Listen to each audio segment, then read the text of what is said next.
In other words, motivation is some personal contact. Surely. Motivation is from personal contact. Is from personal contact. A visceral response to a situation. Certainly more heroism is responded by blood or love ties than the, quotes, other.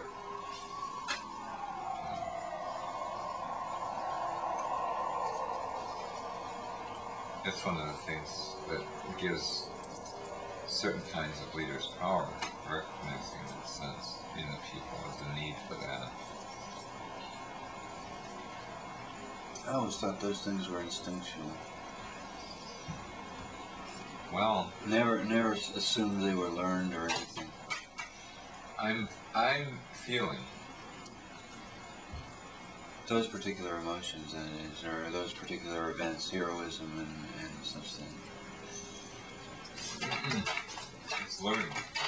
It's a learned responses are learned, and if the right stimuli go off, you could say, well, it's a matter of preparing the stimuli. And of course, the Nazis are the best example of that.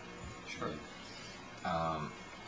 And quite seriously, I mean, it's not an accident that homosexuality goes up like 700% in the prison population. No, I wouldn't imagine that was an accident. And so there are predictable responses to certain stimuli. And you change the stimuli, and if people go through the right maze the right way, you can probably say, and this is market research, if they give you, what, 5 products? I mean, 5 general product areas. You pick those 5, they will, with something like 97 degree of certainty, in a 6th group, tell you which one you buy. So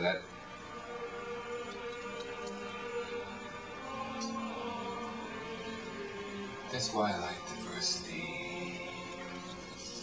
What's that? Because of the 6th group? Sure. Oh. Because I would be choosing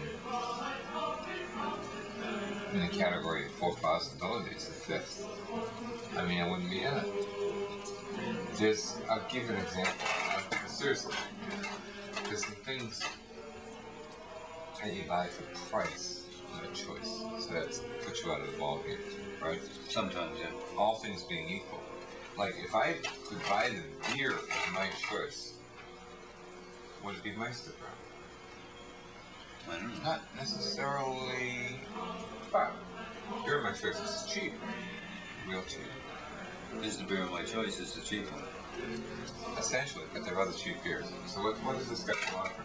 Well, you're going to buy it for, I mean, you want to go down to the store every day, buy a double 6. It's a box. And when you throw the things in there, you can save the box and they fit in perfect. And when you take them back, you just say, here's 2 boxes or here's 5 boxes or whatever. Yeah. Nothing's falling around the mouth. Yeah. Lots of choice. So, that's a very much choice for utilitarian value. There you go. Now, it's hard to have, I mean, I don't think they have that in the agenda of how they ask the questions. They're probably thinking of packaging. I mean, the appeal, or the kind of ad. Is it to macho men? Is it to wimpo men? Is it to cross-gender?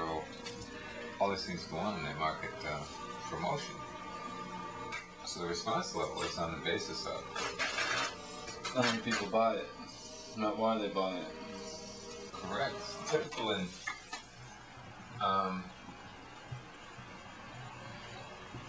specifics rather than general outline.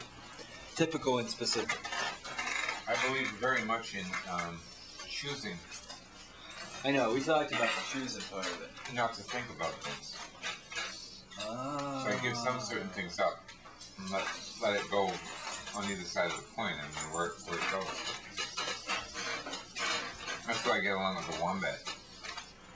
If anyone can be truly said to get along with the wombat. Yeah, he gives up too many things. What does he do? To random. No, interesting things, like whether we're going to go to an event or not. You know, say, I think I'll do the electronic corner in that. Really? Or, you know, he depends tremendously on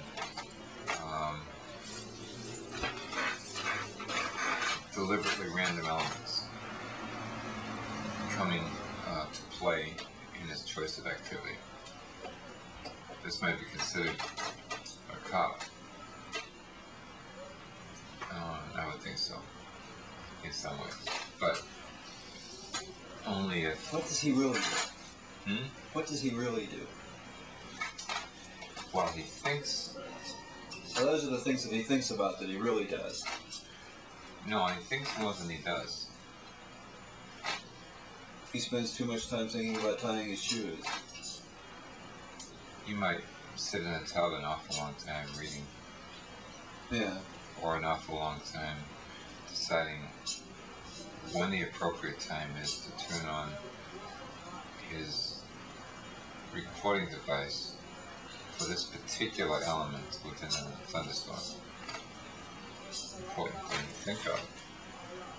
When to turn it on, if you want to turn it on. Now it might be that he's conditioned enough to record every thunderstorm and the randomness of the possibility that the greatest storm might not be recorded. But that would be thinking too far ahead and too safely. So I generalized. The wombat would eschew the totally random for a fine thunderstorm. I.e., two buddies of mine and I get this job which we truly need in Roxbury in a meatpacking plant, and taking a break, go to Barham across the street. Men say, shot in a beer, shot in a beer, shot in a beer. Now, one shot, one beer. Time to go back. Buddy says, let's have another one. I say, oh, hey man, we gotta get back to the job. And the middle guy sort of says, well, let's wear that. So, get one more. And I say, okay, now it's time to back. And you know what he says? He says, I'll flip you for it. Head you in, tails let loose. Yeah. So thinking how much weight on this, I said 2 out of 3. He wins 2 straight. And so I say, fuck it. And I stay with them. For a while. I go back to work. They stayed. They lost their jobs. I didn't. And it's another story. But I did go back to work. Form. So, my sense of form. His was the randomness. He says, don't feel bad, Jack. If I lost the first 2, I'd have said 3 out of 4. The meaning explicit in that remark that he would have gone 7 out of 13, whatever it took to get that one ahead. So he knew without random, which is good because that's choice. I mean, how often do you say, oh, if you're truly indecisive about something, say, maybe I'll do this, and it is a sense of relief, because really that's the direction you want to go in the first place. Oh, obviously, you can do it. Let's line up you play some pool. Line up that first pool shot. It's so gorgeous. What I mean is, you're not even good, but you walk with this weird stick, and as you lean over, you see it perfectly. And everything you do after that is fuck up.